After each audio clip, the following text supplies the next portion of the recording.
So today we're going to look at one of our learning exercises where we read code. So throughout this course, sometimes I'll be lecturing with PowerPoints and videos of a lecture-like scenario, but more often I'm actually going to ask you to learn by reading code that someone else wrote, code that might be unfamiliar to you, and there's a really important reason for this. There's two reasons. One is it's more efficient way to learn, so it's a more effective use of your time. So for example, if I ask you, we've got this fun.py program here. I'm going to ask you to read this code, and I'm going to have you try to predict what this code outputs. And if you can successfully predict what some of it outputs, then you don't have to spend time learning that. You don't have to invest time. So this is how we customize the learning. In computer science and learning to program, there's a lot to take in and a lot to learn, but we want to use our time wisely and effectively. And so to do that, we would focus just on understanding what we didn't intuitively grasp. So that's one reason, is that it's more efficient for you to learn. The second reason is that you can always find examples of code to learn from even after the course is over. So I'm not just trying to teach you how to program in this course. I'm trying to give you a strong foundation so that you know how to program and can teach yourself how to program whatever you need to do beyond this class. I recognize that some may become computer science majors and choose to take more courses, but for many of you, this may be the only exposure you get to programming concepts in computer science. And so I want to give you that foundation so you can teach yourself after this course whatever it is that you need to know. And this second module, using functions, is the first time that we're really focusing on that. There are no slides this time. Well, there are slides, but I'm not giving you a video for them because they're really optional. I consider the slides secondary to this learning activity. So let's get started. I want to try and walk you through the process that you might follow to use this learning exercise effectively. So first step is reading what this exercise is asking you to do. And so the exercise is asking you to tell us, what will this program do? And try to predict what the code will do without running it. And it's okay to be wrong, and it's okay not to know the answer. The key is practicing that behavior. Now, I do know what the code runs, and so I will do my best to try and mimic what someone new to this might do. But I do actually know what the code will do, so that takes some of the fun out of it. So I'm reading through. I see some comments. We've got fun with functions. Generally, you should only use one of the following import lines in your program. Import lines. Both of these lines have an import on them. I'm not quite sure what that does, but we've got math and we've got square root, so maybe something will come out from there. Now I go down to lines 11, 12, and 13, and I see something I recognize. I recognize print. So when you're looking at an unfamiliar piece of code, you want to try and focus on things that you kind of make sense, that are familiar to you. And it says the square root of 25 is, and then it's calling this square root function on 25. So I bet that's going to output the square root of 25 is 5. I'm just guessing here. And then I'm going to try the next one. The log 10 of 100 is, now we've got the log 10, but it's got math dot in front of it. I'm not quite sure what's going on there, but I think log 10 of 100 is going to be 10. Or is it 2? Oh, I don't remember. I don't remember how logs work. Okay, there you go. Maybe I'll get that one wrong. The absolute value of negative 5 is, well, that looks like an absolute value function, so I'm going to guess this says this is going to output 5. Okay, so that's the first few. And what I would consider doing at this stage is I might run the code, and in all of these exercises, the code is available on Google Drive in a folder with the module. So this is actually in the folder O3 using functions. And then inside that folder, there's a code folder. It's not actually 06. Called fun.py. So if you want this code, you can go get it. However, it's also really great practice to try and type this code up yourself. Okay. Now, on line 16, we've got phrase find your Yoda. So at this stage, I'm not going to run this code. I will run it separately. You can tell me if I got it right or not. But if you wanted, I would run this part of the code. I guess I know what the square root and the absolute value are going to do. The only thing I don't know what it'll do is that log 10. So I'm just going to quickly in a separate window find out what log 10 outputs. So I'm typing into my PyCharm, and it is 2. So I was wrong. Let me do this in a different color. Wrong. What it really is going to output is 2. Actually, it's 2.0. Okay. And so now I know, okay, well, maybe I need to review logarithms. I'm not going to ask you to do logarithms on a quiz or a test. However, I'm modeling and trying to demonstrate the procedure you follow for using these exercises, these reading exercises, as a way for you to learn about coding. Okay, so now I'm skipping down to line 15, where I'm working with strings. Oh, wait. I almost forgot.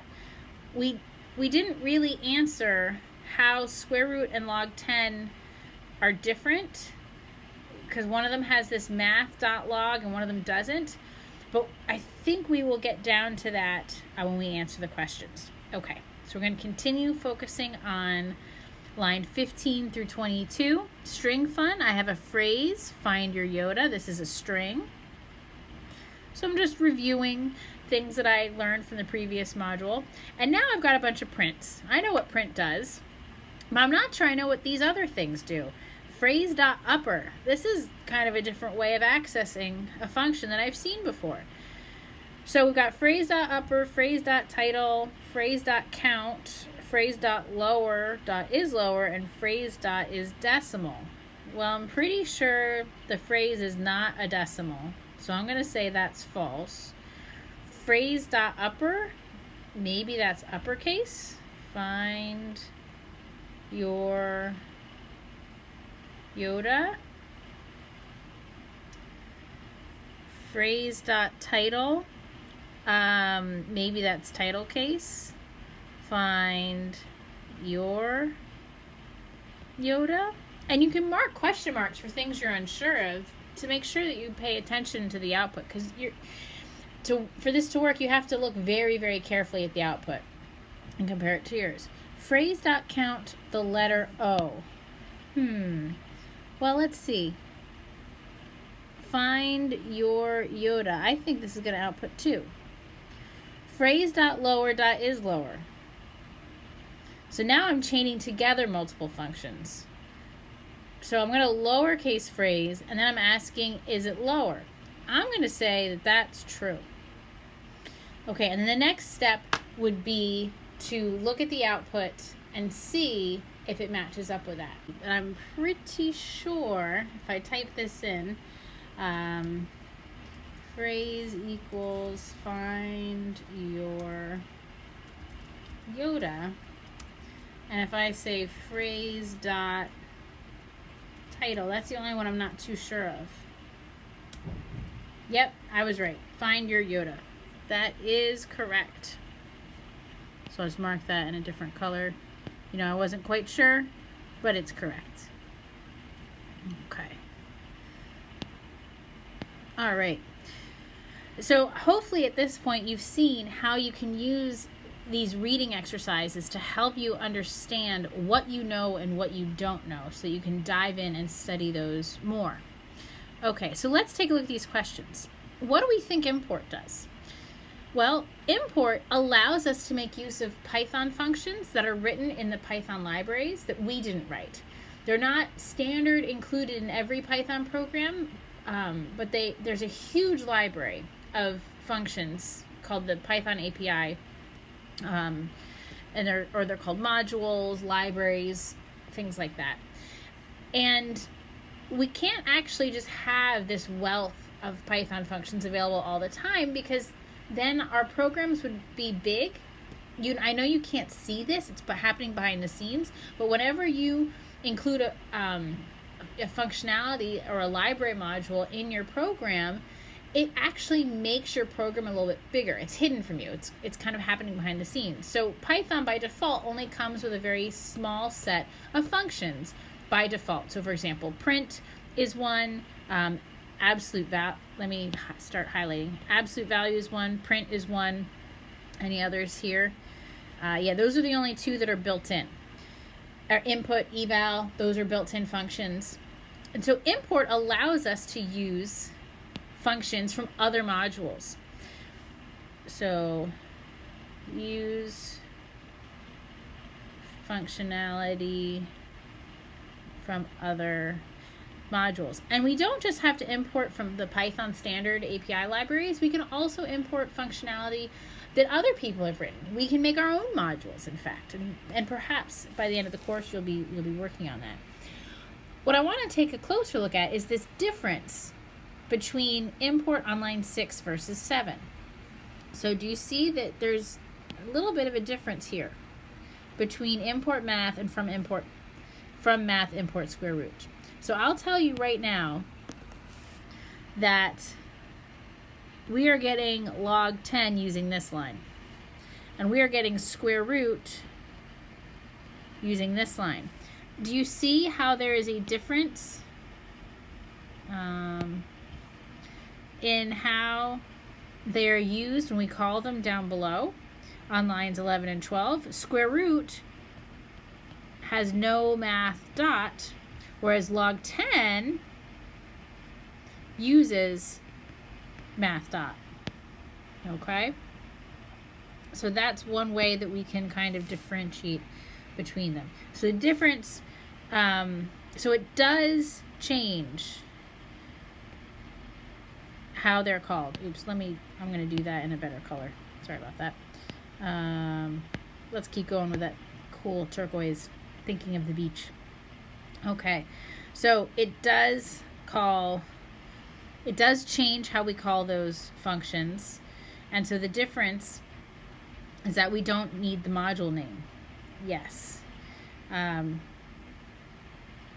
Changes whether the module name is needed. Okay. Why do we think we need import for math but not absolute? Well, absolute is a built-in function. I'm going to use a different color again. Absolute is built-in. And math includes a bunch of functionality that's not.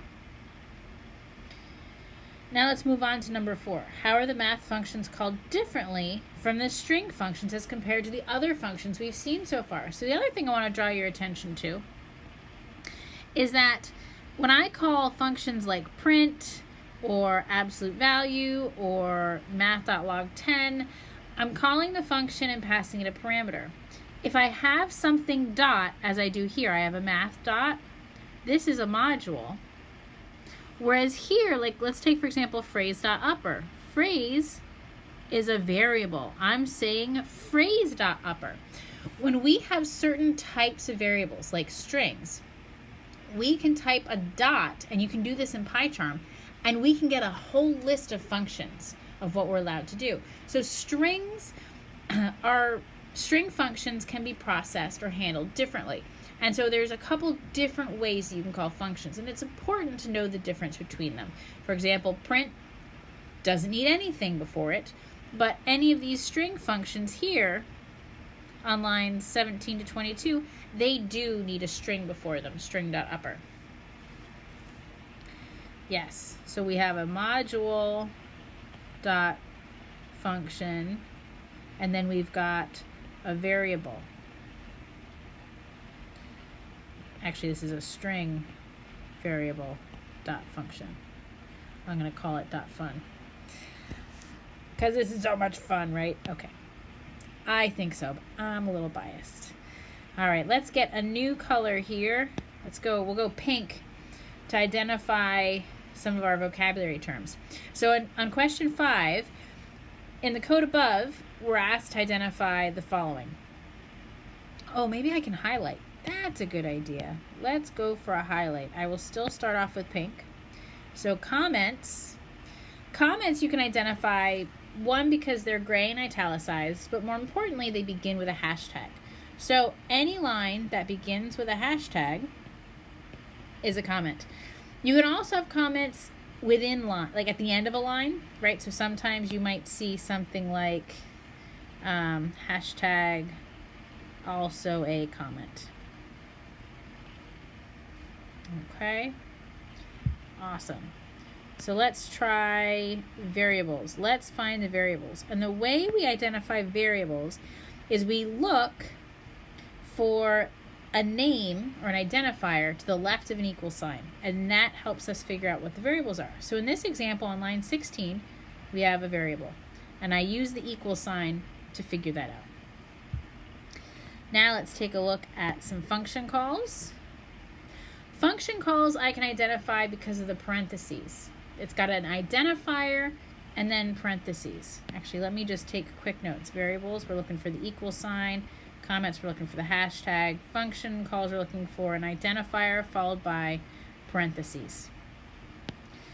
I can't just say parentheses because parentheses can also be used in arithmetic expressions, right, to override precedence. Remember our PEMDAS from before?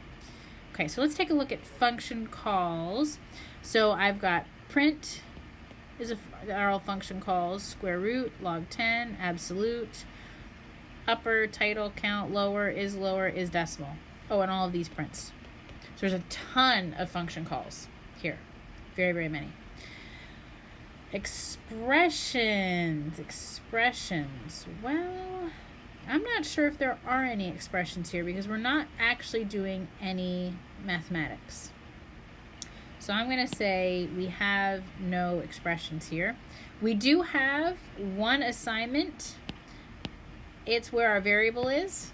So I'm just going to say our assignment is here. And the next final question is, do we have any literal values? Any literals? Well, any value that you can see in the program is a literal. So in double quotes, we've got some strings. The square root of 25, log 10 of 100, the absolute value of -5 is. O, find your iota. These are all string literals. We also have some numeric literals. 25, 100, and -5. And finally, how can we find out more information about Python functions? The first step is Google. The next step would be peers, like Slack, over Slack or email. If you were in a face-to-face class, you could ask them in class. And then finally, an expert. Could be a tutor, could be an instructor like me. Okay? And in the next video where we talk about coding functions and trying to write functions, I talk more about and I demonstrate examples of how we can use Google to search for more information about our functions that we're writing. So now that we've read a piece of code, we've started to understand some things about it. Now the next step is, can you try to write some code that calls functions? Okay, and that's the next